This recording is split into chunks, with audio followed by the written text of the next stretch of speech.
I hope what I am going to say now will meet most of the points raised by you in our discussions.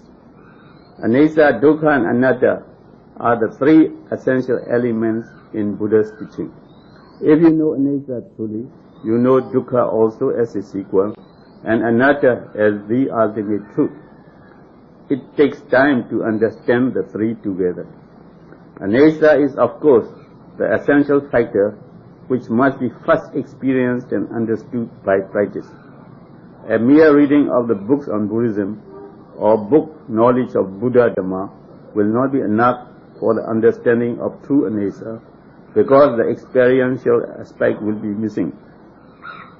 It is only through experience and understanding of the nature of Anicca as an ever-changing process within your very self that you can understand Anicca in the way Buddha would like you to understand. This understanding of Anicca can be developed, as in the days of Buddha, by persons who have no book knowledge whatsoever of Buddhism. To understand Anicca, one must follow strictly and diligently the Eightfold Noble Path, which is divided into 3 steps of Sila, Samadhi and Panya. Sila, or virtuous living, is the base for Samadhi, control of mind to one-pointedness. It is only when Samadhi is good that one can develop Panya. So, Sila and Samadhi are the prerequisites for Panya. By Panya is meant the understanding of Anicca, Dukkha and Anatta through the practice of Vipassana. Whether a Buddha has arisen or not, this practice of Sila and Samadhi are present in the world of mankind. In fact, they are the common denominator of all religious faith. They are, however, not the means for the end, that is, the end of suffering.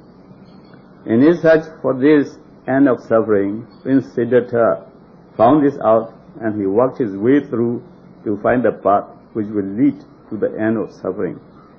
After solid work for 6 years, he found the way out, became completely enlightened, and then taught men and gods to follow the path which leads them to the end of suffering. In this connection, I should like to explain that each action, either by deed, word or thought, leaves behind a force of action, sankhara, or karma in popular terms, which goes to the credit or debit account of the individual according as the action is good or bad. There is therefore accumulation of sankhara or karma with everyone, which becomes the source of supply of energy to sustain life, which invariably is followed by suffering and death. It is by the development of power inherent in the understanding of Anicca, Dukkha and Anatta that one is able to rid oneself of sankhara, which becomes accumulated in one's own personal account. This process begins with the true understanding of Anicca, while further accumulations for fresh actions and reductions for the supply of energy to sustain life are taking place simultaneously from time to time and day to day. It is therefore a matter of a lifetime or more to get rid of all one's own sankhara or karma. He who has got himself rid of all sankharas or karma comes to the end of suffering, because by them there is no remainder of his sankhara to give the necessary life energy to sustain him in any form of life. This end of the suffering is reached by the Buddha and the Arhats on the termination of their lives when they pass into pre-nibbana. For us today, who take to Vipassana meditation, it should suffice if we can understand Anicca very well and reach the stage of an Arya, a Sotapaddi, who will not live more than 7 lives to come to this end of suffering. This Anicca, which opens the door to the understanding of Dukkha and Anatta, and then leads to the end of suffering eventually, can be encountered only through a Buddha, or after he has passed away, through his teaching for so long as that relating to the Eightfold Noble Path and the 37 factors of enlightenment, that is Bodhiprakya, remains intact and available to the aspirant. For progress in Vipassana meditation, a student must keep knowing Anesa as continuously as possible. The Buddha's advice to monks is that they shall try to maintain the awareness of Anesa or Dukkha or Anatta in all postures, whether sitting or standing or walking or lying down. The continuity of awareness of Anesa and so of Dukkha and Anatta is the secret of success. The last word of Buddha just before he breathed his last and passed away into Mahaparinibbana was, decay or Anesa is inherent in all component things. Work out your own salvation with diligence. This is in fact the essence of all his teaching during the 45 years of his lifetime. If you will keep up the awareness of Anesa that is inherent in all component things, you are sure to reach the goal in the course of time. In the meanwhile, as you develop in the understanding of Anesa, your insight into what is true of nature will become greater and greater.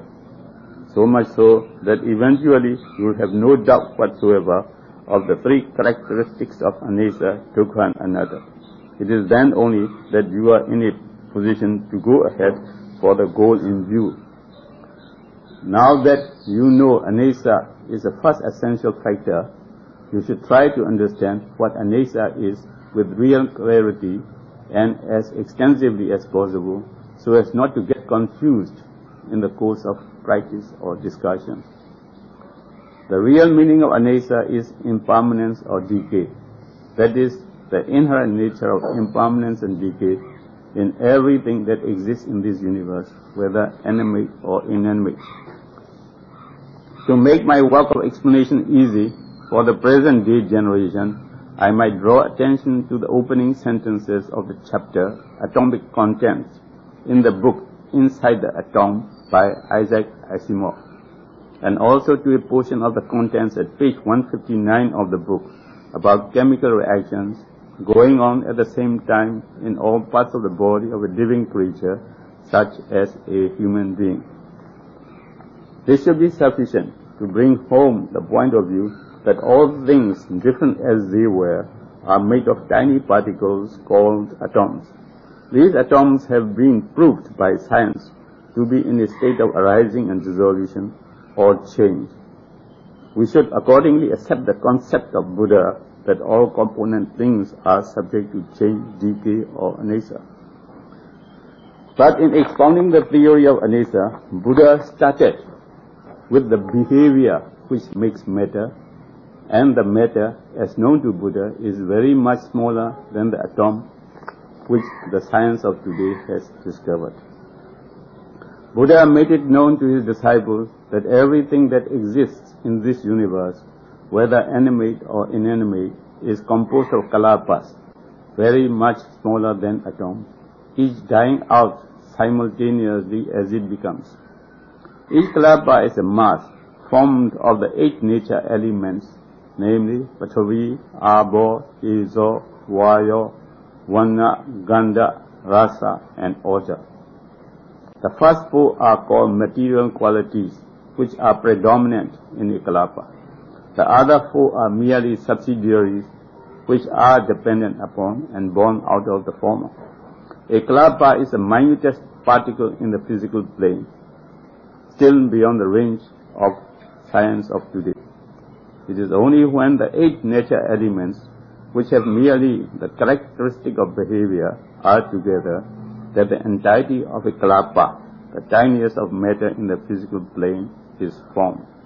In other words, the coexistence for a moment of these 8 nature elements of behavior makes a mass just for that moment, which in Buddhism is known as kalapa. The size of a kalapa is about 1/46,656 part of a particle of dust from the wheel of a chariot in summer of India. The lifespan of a kalapa is a moment, there being 1 trillion such moments in the wink of an eye of a human being. These kalapas are all in a state of perpetual change or flux. To a developed student in Vipassana meditation, they can be felt as a stream of energy. the human body is not an entity as it seems to be, but a continuum of an aggregate of matter, rupa, with life force, nama, coexisting. To know that our very staff is composed of tiny kalapas, all in a state of change, is to know what is true of nature of change or decay. This nature of change or decay, anicca, occasioned by the continual breakdown and replacement of kalapas, all in a state of combustion, must necessarily be identified with dukkha only, the truth of suffering. It is only when you experience impermanence as dukkha that you come to the realization of the truth of suffering, of the Four Noble Truths on which so much emphasis has been laid in the teaching of Buddha. Why? Because you realize this subtle nature of dukkha from which you cannot escape for a moment. You would become truly afraid of, disgusted with, and disinclined to your very existence with rupa and nama, and look out for a way to escape to a state beyond, that is beyond dukkha, and so to the end of suffering. What that end of suffering would be like, you will be able to have a taste of it, even so as a human being, when you reach the level of a Sotapatti and is developed well enough by practice to go into the unconditioned state of peace of Nibbana within. Be that as it may, for everyday life, no sooner than you are able to keep up the awareness of anicca in practice, you will know for yourself that a change is taking place in you, both physically and mentally, for the better. Before entering upon the practice of vipassana meditation, that is, after samadhi has been developed to a proper level, a student should first be acquainted with the theoretical knowledge of rupa, matter, and nama, mind and mental properties. If he has understood these well in theory and has come to the proper level of samadhi, there is every likelihood of his understanding anicca, dukkha and anatta in the true sense of the words of Buddha. In vipassana meditation, one contemplates not only upon the changing nature, anicca, of rupa or matter, but also upon the changing nature, anicca, of nama, that is, thought elements of attention projected towards the process of change of rupa or matter. At times the attention will be on anicca of rupa or matter only. At times the attention may be on anicca of thought elements, nama. When one is contemplating upon anicca of rupa or matter, one realizes also that the thought elements arising simultaneously with the awareness of anicca of rupa or matter are also in a state of transition or change. In that case, you are knowing anicca of both rupa and nama together. All I have said so far relates to the understanding of anicca through body feeling of the process of change of rupa or matter, and also of thought elements, depending upon such changing processes. You should know also that anicca can be understood through other types of feeling as well. Anicca can be developed through feeling, one, by contact of visible form with the sense organ of eye, two, by contact of sound with the sense organ of ear, three, by contact of smell with the sense organ of nose, four, by contact of taste with the sense organ of tongue, five, by contact of touch with the sense organ of body, six, by contact of thoughts with the sense organ of mind. In fact, one can develop the understanding of anicca through any of the 6 organs of sense. In practice, however, we have found out that of all the types of feeling, the feeling by contact of touch with the component parts of the body covers a wide area for introspective meditation.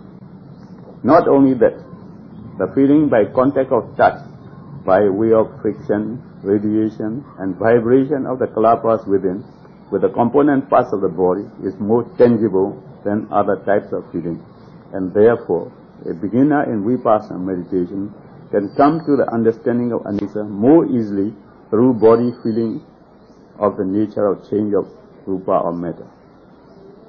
This is the main reason why we have chosen the body feeling as a medium for quick understanding of anicca. It is open to anyone to try other means, but my suggestion is that one should have oneself well established in the understanding of anicca through body feeling before an attempt is made through other types of feelings. There are 10 levels of knowledge in vipassana, namely 1. Samasana, that is appreciation of anicca, dukkha and anatta by close observation and analysis, of course theoretically. 2. Udyavaya, that is knowledge of the arising and dissolution of rupa and nama. 3. Bhanga, that is knowledge of the fast changing nature of rupa and nama as a swift flow of current or a stream of energy. 4. Bhaya, that is knowledge of the fact that this very existence is dreadful. 5. Adinava, that is knowledge of the fact that this very existence is full of evils. 6. Nebida, that is knowledge of the fact that this very existence is disgustful. 7. Mongsitu Kamyata, that is knowledge of the urgent need to escape from this very existence. 8. Patichanka, that is knowledge of the fact that time has come to work with full realization for salvation with anicca at the base. 9. Sankharupekha, that is knowledge of the fact that the stage is now set to get detached from sankhara and to break away from ego-centralism. 10. Anuloma, that is knowledge that would accelerate the attempt to reach the goal. These are the levels of attainments which one gets through during the course of vipassana meditation, which in the case of those who reach the goal in a short time, they can be known only in retrospect. With the progress in the understanding of anicca, one gets through these levels of attainment, subject, however, to adjustment or help at certain levels by a competent teacher. One should avoid to look forward to such attainments in anticipation, as this will distract him from the continuity of awareness of anicca, which alone can and will give him the desired reward.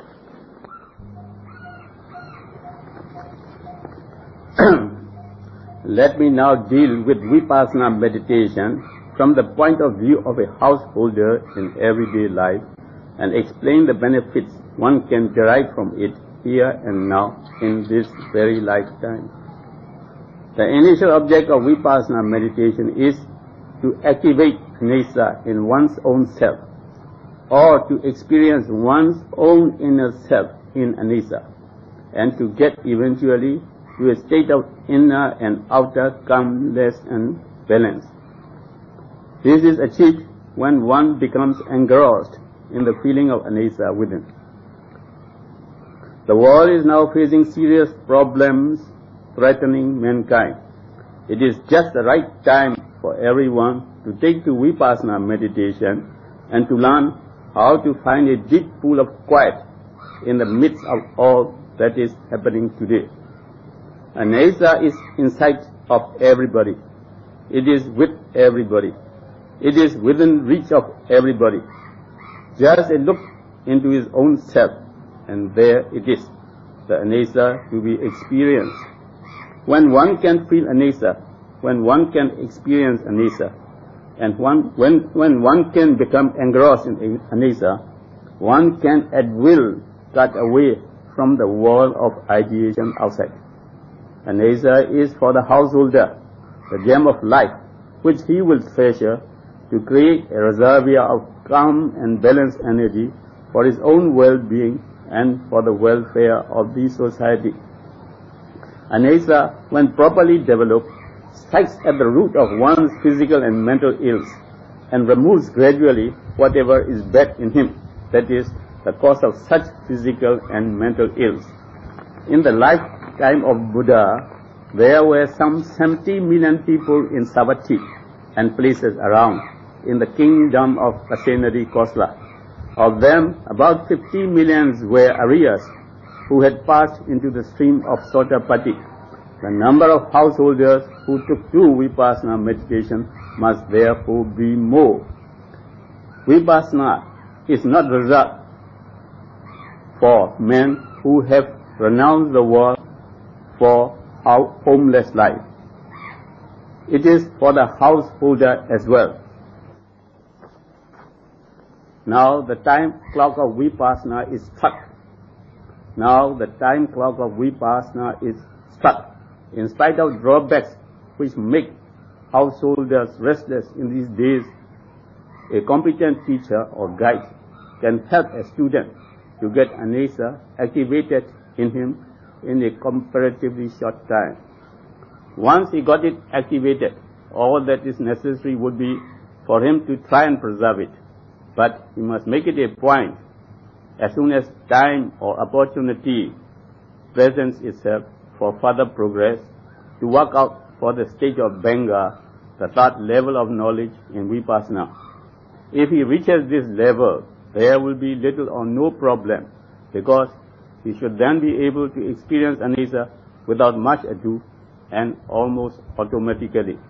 In this case, anesa shall become his base for the return thereto of all physical and mental activities outside the body, as soon as the domestic needs of daily life for such activities are over. There is likely, however, to be some difficulty with one who has not as yet reached the stage of Banga. It will be just like a tug of war for him between anesa within and physical and mental activities outside the body. So it would be wise for him to follow the motto of work while you work, play while you play. There is no need for him to be activating anesa all the time. It should suffice if this could be confined to the regular period or periods set apart in the day or night for the purpose. During this time, at least, attempt must be made to keep the mind attention inside the body with the awareness exclusively of anesa. That is to say, this awareness of anesa should be from moment to moment, or so continuous as not to allow for interpolation of any discursive or distracting thoughts which are definitely detrimental to progress. In case this is not possible, you would have to go back to respiration mindfulness, because samadhi is the key to anesa. To get good samadhi, sila has to be perfect, since samadhi is built upon sila. For good anesa, samadhi must be good. If samadhi is excellent, awareness of anesa will also become excellent. There is no special technique for activating anesa other than the use of mind set to a perfect state of balance and attention projected to the object of meditation. In Vipassana, the object of meditation is anesa, and therefore, in the case of those who are used to drawing back their attention to body feeling, they can feel anesa directly. In experiencing anesa on or in the body, it should first be in the area where one can easily get his attention engrossed, changing the area of attention from place to place, from head to feet and from feet to head, at times probing into the interior. At this stage, it must be clearly understood that no attention is to be paid to the anatomy of the body, but right to the formation of metta, kalapas, and the nature of their constant change. If these instructions are observed, there will surely be progress, but the progress depends also on parami and the devotion of the individual to the work of meditation. As he attains higher levels of knowledge, his power to understand the three characteristics of anesa, dukkha, and anatta will also increase, and he will accordingly become nearer and nearer to the goal of Arya, which every householder should keep in view. This is the age of science. Man of today has no utopia. He will not accept anything unless the results are good, concrete, vivid, personal, and here and now. When Buddha was alive, he said to the Kalamas, "Now look, you Kalamas, be not misled by report or tradition or hearsay. Be not misled by proficiency in the collections, nor by reason of logic, nor after reflection on and approval of some theory, nor because it conforms with one's inclination, nor out of respect for the prestige of a teacher. But Kalamas, when you know for yourselves, these things are unwholesome, these things are blameworthy, these things are censured by the intelligent, these things when practiced and observed conduce to loss and sorrow, then indeed do ye reject them. But if at any time you know of yourselves, these things are wholesome, they are blameless, they are praised by the intelligent, these things when practiced and observed conduce to welfare and happiness, then Kalamas, do ye, having practiced them, abide therein." The time clock of Vipassana is now struck. That is, for the revival of Buddha Dhamma, the Vipassana in practice. We have no doubt whatsoever about definite results accruing to those who would, with open mind, sincerely undergo a course of training under a competent teacher. I mean results which will be accepted as good, concrete, vivid, personal, and here and now. The results which will keep them in good stead, in a state of well-being and happiness for the rest of their lives. May all beings be happy, and may peace prevail in the world.